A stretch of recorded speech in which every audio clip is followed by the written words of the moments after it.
Admiral Kethfer stood in the command center of his massive warship. His 6 eyes were fixed on the big screen in front of him. The image was breaking up, showing only bits and pieces of what was happening far away on Earth. Static filled the air with sharp, angry sounds. "Commander Wujin, please respond," the communication officer called into her headset. Her voice was getting more worried with each word. "Earth Command, are you still there?" The last clear words they had heard came from Commander Wujin, just minutes before. His voice had been calm, but tired. "We're holding the line," he had said. "Whatever happens, remember that we tried. We tried to stop them. Then nothing. Just the empty sound of space." Captain Veltar walked up to stand next to Admiral Kethfer. He was from a different planet, with blue skin and 4 arms. Right now, all 4 of his hands were shaking. "That's it then," he said in a voice so quiet, it was almost lost in the static. "Another species consumed." Admiral Kethfer nodded slowly. He had seen this happen before. Too many times. The pattern was always the same. First came the warning signals from the outer planets, then desperate calls for help, then silence that lasted forever. The Devourers had been moving across the galaxy for 300 years. They were not alive, but they were not just machines either. They were something much worse. They ate everything they found. Planets, moons, space stations, entire suns. They took it all apart and used the pieces to make more of themselves. "How long did the humans last?" asked Lieutenant Zoran from her station near the back. 72 hours, replied the communication officer. She was looking at her records. The first Devourer ships reached their outer planets on Monday. By Thursday morning, we lost all contact. 72 hours. That was actually longer than most species managed. The Kethmer had lasted only 18 hours. The proud Zephyrian Empire had fought for 6 days before falling silent. But in the end, it never mattered how long anyone fought. The result was always the same. Admiral Kethfer turned away from the screen. "Send word to the Galactic Council," he said. "Official status: humanity is extinct." The words felt heavy in his mouth. He had said them before about other species, but they never got easier to speak. Back on the Council's main planet, Director Quintal received the message while sitting in his office.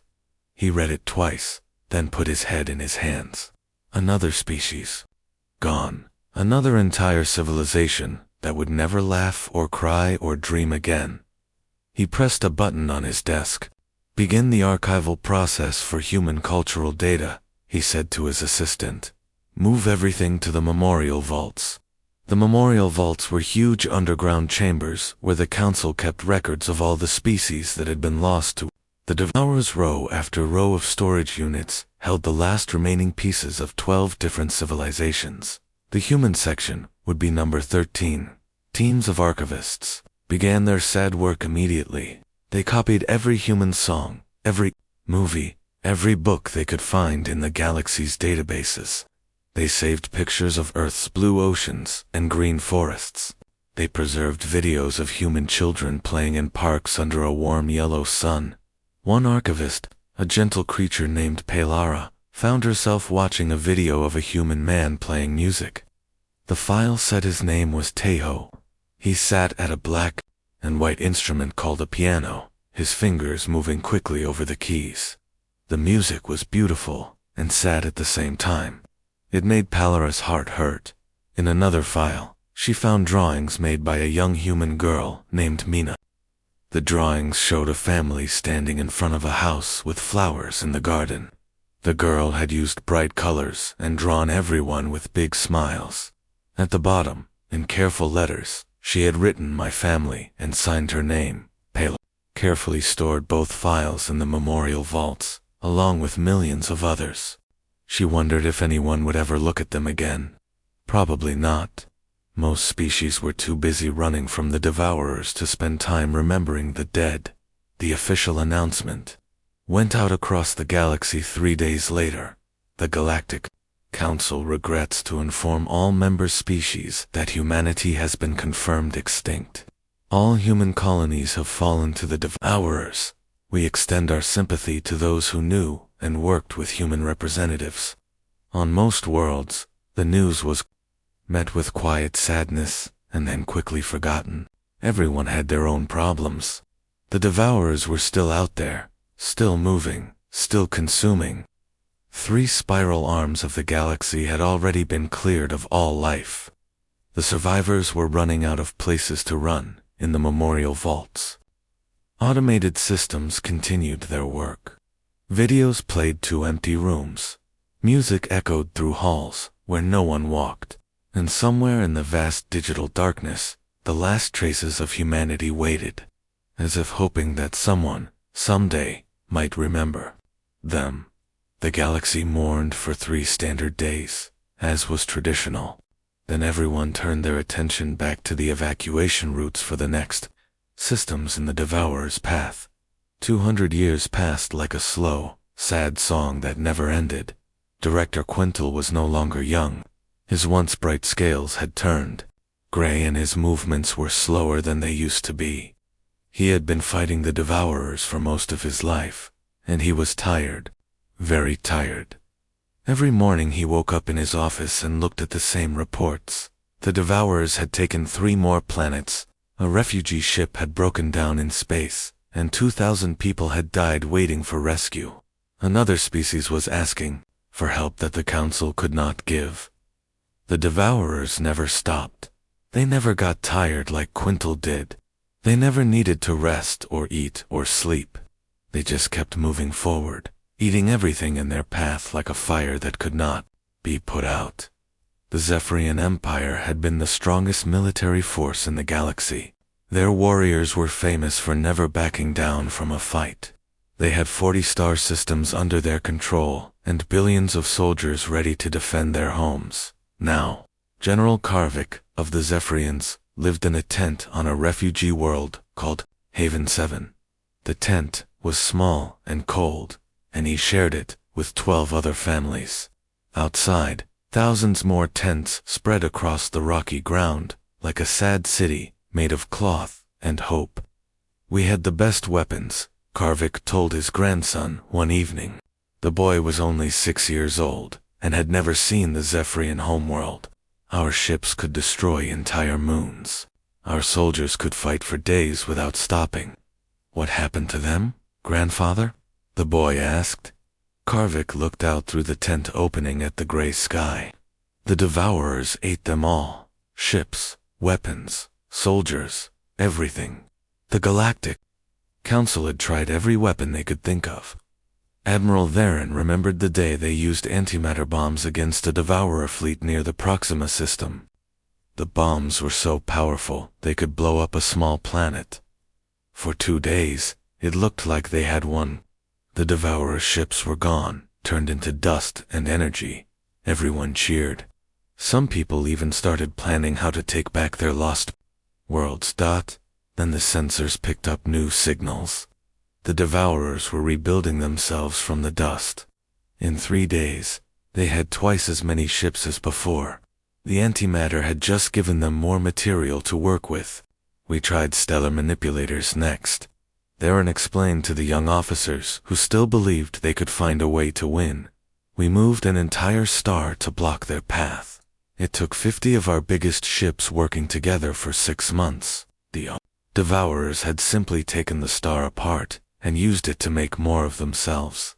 The light from that star still shone in space, but now it powered their enemy instead of giving life to the planets that once orbited it. The worst failure had been at Kepler 442. The Council's best scientists had spent 10 years building a machine that could create and control a black hole. Black holes ate everything, even light. Surely the Devourers could not survive being pulled into one of those. Dr. Valandra had been in charge of the project. She still woke up screaming sometimes, remembering what had happened. The Devourers had not been destroyed by the black hole. Instead, they had somehow learned to use it. They built a ring of machines around it and used its power to make themselves stronger. They processed a black hole, she would whisper to herself late at night. How do you fight something that can eat a black hole? On Haven 7, Supply Officer Mender tried to count how many refugees they had taken in this month. The number kept growing. Ships arrived every day, full of people who had lost their homes. They came from dozens of different species, but they all had the same look in their eyes. The look of people who had seen everything they loved disappear. The food was running low again. It always was. There were simply too many mouths to feed, and not enough worlds that could grow food safely. The Devourers were getting closer to Haven 7 too. In maybe 5 years, maybe 10, everyone would have to run again. Deep underground on the Council's main planet, the memorial vaults hummed quietly in the darkness. Automatic systems kept working, day after day, year after year. They played music to empty rooms, and showed movies to walls that could not see. In Section 13, where the human records were kept, a video played on repeat. It showed a woman named Sora standing in front of a classroom full of children.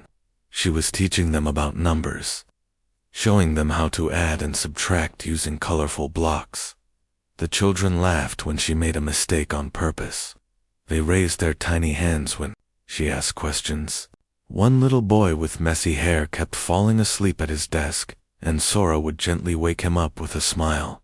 The video had played millions of times over the past 200 years. No one had watched it since the day it was stored in the Council. Chambers Director Quintal stood before the emergency session once again. The same tired faces looked back at him from around the curved table. They all knew what he was going to say before he said it. "We've tried everything," he announced, his voice cracking with age and sadness. "Every weapon, every strategy, every desperate plan. Nothing works. Nothing even slows them down." Hope had become a word that people whispered, if they said it at all. Most had stopped believing that tomorrow would be better than today. They just focused on surviving until the next evacuation, the next refugee ship, the next temporary home that would not last. Extinction was no longer a fear. It was simply a countdown. Technician Zero rubbed his tired eyes and looked at the sensor readings again. He had been working the night shift at Deep Space Monitoring Station Gamma 7 for 15 years, and he knew when his equipment was acting up, but the numbers on his screen made no sense. According to every sensor he had, something impossible was happening in the old Sol sector, the place where Earth used to be, before the Devourers ate it 200 years ago. The Devourers had stopped moving. Zrel tapped his screen with one finger, then ran a full diagnostic check on his sensors. Everything came back normal. He checked the power supply, the calibration settings, even the basic math functions. All normal. But the readings still said the same impossible thing. "This can't be right," he muttered to himself. He had watched the Devourers for most of his adult life. They never stopped. Ever. They moved forward like a tide of metal death, consuming everything in their path. They had never slowed down, never changed direction, never paused to rest. But right now, according to his sensors, millions of Devourer ships were just sitting still in space around the old Sol system. Zero called his supervisor, Lieutenant Coulter, who was sleeping in his quarters. "Sir, I think you need to see this." 20 minutes later, Coulter stood behind Zero's chair, staring at the same impossible readings. His face had gone pale, which was unusual for someone with green skin. "Are you sure this isn't a malfunction?" Coulter asked for the third time. "I've checked everything twice," Zero replied. "The sensors are working perfectly. Whatever this is, it's really happening." Coulter was quiet for a long moment. Then he picked up his communication device. "Get me Admiral Kethfer. Emergency priority." Admiral Kethfer was no longer the strong, young officer who had watched Earth's final transmission 2 centuries ago. His fur had turned white, and deep scars covered his face from battles with the He walked with a limp from an injury he had gotten during the evacuation of the Centauri system. When he received Coulter's call, he was in his private quarters, looking at old photos of his family. They had died when the Devourers reached his home planet 50 years ago. "What is it, Lieutenant?" he asked, not looking up from the photos. "Sir, we've detected an anomaly in the former Sol sector. The Devourers appear to have stopped." Admiral Kethver's head snapped up. "Stopped? What do you mean stopped?" "They're not advancing, sir. Our sensors show millions of their ships just sitting in space around where Earth used to be, Admiral." Kethver was quiet for so long that Coulter thought the communication had been cut off. Finally, the Admiral spoke. "Prepare 3 scout ships. Maximum stealth protocols. I want to know what's happening out there." Captain Mordick commanded the lead scout ship. He was young for a captain, only 35 years old, but he was one of the best pilots in the fleet. He had never seen Earth or met any humans. To him, they were just stories from history books. The 3 ships moved slowly toward the Sol system, using every stealth technology they had. They expected to find empty space where the human worlds used to be. That's what they always found. When they investigated systems the Devourers had consumed, but as they got closer, Captain Mordick began to see things that made no sense. "Are you getting this?" he asked his science officer, Ensign Palvera. "Yes, sir. There are definitely Devourer ships out there, millions of them, but they're not doing anything." Through the view screen, they could see the impossible sight. Devourer ships were building other ships, then immediately taking them apart again. Some were consuming asteroids, then spitting the material back out unchanged. Others were flying in perfect circles, going nowhere. "It's like they're stuck in some kind of loop," whispered Ensign Palvera. But the most shocking sight was at the center of the system. Earth was still there. The blue and green planet spun on its axis, just like it had in the old videos. It looked damaged, with dark scars across some continents, but it was definitely still there. Around Earth, huge space stations formed a protective ring. The stations were clearly human-built. Captain Mordick could tell because they had the same style as the human ships he had studied in military academy. "This is impossible," he said. "Humans have been extinct for 200 years. That's when his communication system came to life. Unknown vessels. "This is Admiral Jinho of the Terran Resistance Fleet. Please identify yourselves. We've been monitoring your approach." The voice spoke perfect galactic standard, but with the accent that Captain Mordick recognized from old human recordings. His hands began to shake as he reached for the communication controls. "This is Captain Mordick of the Galactic Council Reconnaissance Fleet," he managed to say. His voice cracked like a teenager's. We thought you were extinct." There was a pause. Then something that Captain Mordick had never expected to hear from the Sol system. Laughter. Human laughter. "Extinct? No, Captain, we've been busy. Permission to come aboard. We have a lot to discuss." Admiral Jinho stepped into the main council chamber, and every alien in the room stared at him like they were seeing a ghost. He was shorter than most of the council members, with black hair that had turned gray at the sides. His face looked tired, but his eyes were bright and alert. Commander Yuna walked beside him. She was quiet and serious, carrying a small device in her hands. Both humans wore simple blue uniforms that looked nothing like the fancy clothes the council members were used to seeing. Director Quintal could barely speak. "You're really here," he whispered. "You're really alive." "Very much alive," Jinho replied with a small smile, "though it hasn't been easy."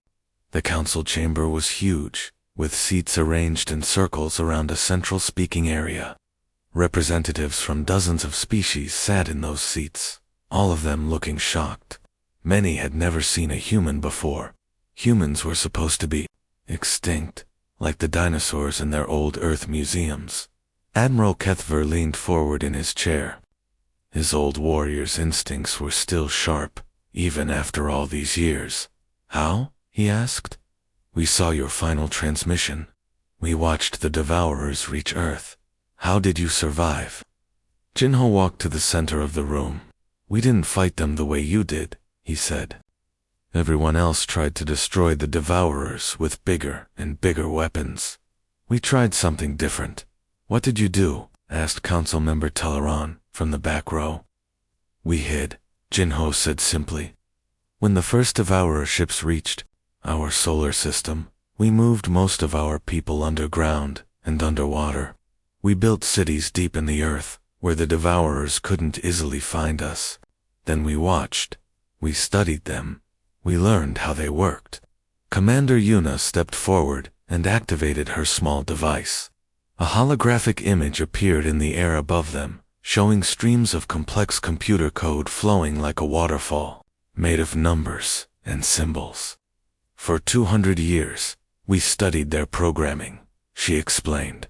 The Devourers aren't just simple machines, they're much more complex than that. They learn and grow and change, just like living things do. But they consume everything, protested Admiral Varen. They destroyed my entire home system, because that's what they were programmed to do, Yuna replied. But we discovered something interesting about their programming. They can adapt to any physical threat.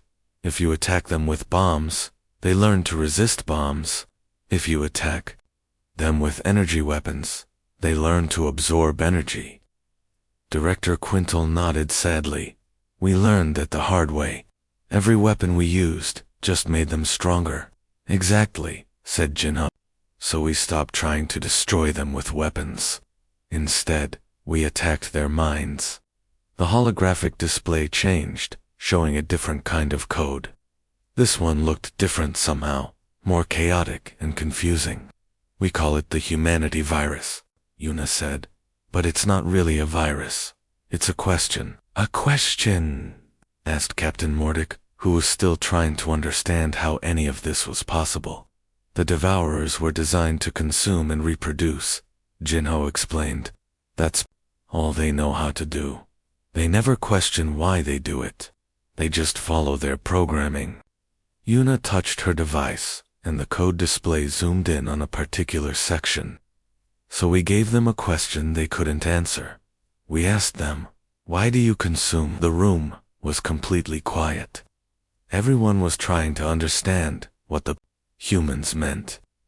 It sounds simple, Jinho continued, but for a machine that only knows how to consume, that question is impossible to answer. When they try to process it, they get stuck in an endless loop. They can't move forward because they can't figure out why they're moving forward.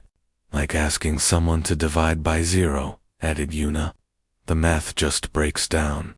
Admiral Kethver was the first to understand. You confused them to death. Not to death, Jinho corrected. They're still alive, if you can call it that. But they can't function anymore. They're stuck asking themselves a question they can never answer. Yuna pressed another button on her device. We released the virus into their network 3 days ago. It spreads from ship to ship through their communication systems. Suddenly, communication devices all around the chamber began beeping and buzzing. Council members checked their messages with growing excitement. The Devourer fleet at Proxima Centauri has stopped moving, announced Lieutenant Zoran, reading from her tablet. The ships attacking the vegan colonies are just floating in space, called out another officer. Reports coming in from all over the galaxy, said Admiral Varen, his voice full of amazement. Devourer fleets everywhere are shutting down. Director Quintel stood up slowly, his old body shaking with emotion. You did it. You actually did it. Jinho nodded. We're sharing the virus with everyone, completely free. No payment needed. No territory demands. We don't want to rule anyone or control anything. What do you want? Asked Director Quintel. Jinho looked around the chamber at all the different species represented there. Just remember this day, he said. Remember that when everything seemed hopeless, when everyone thought the galaxy was doomed, humanity found a way. We always find a way. Commander Yuna smiled for the first time since entering the chamber. Hope isn't dead, she said. It was just sleeping. 1 year after the humanity virus spread across the galaxy. Captain Yelter received the message everyone had been waiting for. His communication officer looked up from her station with tears in her 6 eyes. "Sir, the last Devourer signal just went silent. The fleet in the Andromeda Reach has stopped moving." Captain Yeltar sat down heavily in his command chair. For the first time in 300 years, no Devourer ships were active anywhere in the galaxy. The long nightmare was finally over. The news spread quickly from world to world. On refugee planets, people who had lived in temporary camps for decades began packing their few belongings. Ships that had been running for generations turned around and started the long journey home. General Karvik, of the Sephorians, stood outside his small tent on Haven 7 and looked up at the stars. His grandson, now 7 years old, tugged on his sleeve. "Grandfather, are we going home now?" the boy asked. Karvik smiled and picked up the child. "Yes, little one, we're going home." But the returning refugees found they were not alone in rebuilding their worlds. Everywhere they went, humans were already there, working alongside anyone who needed help. On the planet Veltara, Dr. Hygen set up a medical station in what used to be the capital city. The Devourers had damaged most of the buildings, but they hadn't completely destroyed them. Now aliens who had never seen a human before watched as she treated their injuries and illnesses. "I studied your people's medical records in our archives," she explained to Governor Thielen as she worked on his broken arm. "Your bone structure is different from ours, but the basic healing principles are the same." Governor Thielen winced as she set the bone, but he was amazed by her gentle touch. "You learned to treat our species from old computer files. We had 200 years and nothing but time to study," Hygen replied. "We learned about everyone. Artist Kyung-ho was working on a different kind of healing. He traveled from world to world, helping people recover cultural treasures they thought had been lost forever. On the Kethmer homeworld, he worked with local historians to rebuild their great library. Many of your books and songs were saved in the council archives," he told Elder Cythera as they sorted through digital files. "We can help you restore them." Elder Cythera held up a data crystal containing ancient Kethmer poetry. "Our children have never heard these songs. We thought they were gone forever." "Nothing is ever truly gone," Kung-ho said with a smile. "Sometimes it just needs help coming back to life."